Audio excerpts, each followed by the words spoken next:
ढकालज्यूलाई हार्दिक अनुरोध गर्दछु। धन्यवाद उपमहासचिवज्यू।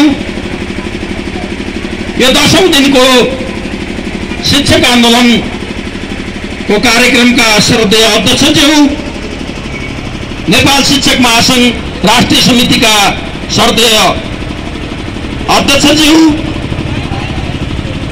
आबद्ध सम्बन्धका 753वटा इकाइ स्थानीय तहहरूबाट पहुँचाउने तमाम सम्पूर्ण न्यायप्रेमी शिक्षक कर्मचारी साथीहरूमा म नेपाल शिक्षक महासंघ राष्ट्रिय समितिको तर्फबाट यहाँहरूलाई हार्दिक स्वागत गर्न चाहन्छु। यहाँहरूको यो काठमाडौँ बसाई छिटोभन्दा छिटो अन्त्य गरेर यहाँहरूले राखेका माग र मुद्दाहरूको सम्बोधन हुने गरी गरेको समयमा सबै भव्य भएर आफ्नो प्रदर्शनमा सहभागिता जनाइदिइरहनुको लागि पनि समेत म हार्दिक आह्वान गर्न चाहन्छु।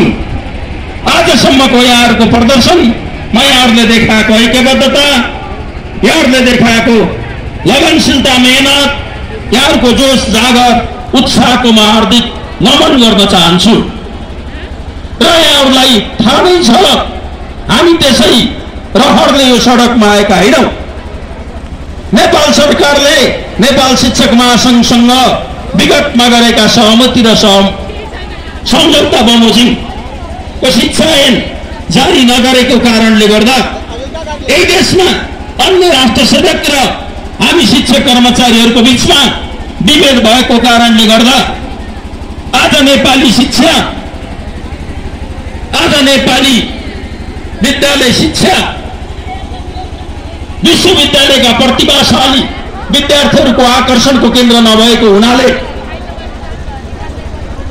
तपाईँ हाम्रा बीचमा असाध्य धेरै पीडाहरू, असाध्य धेरै गुनासाहरू रहेको कारणले हामी बाध्य भएर यो सडकमा आएका हौँ।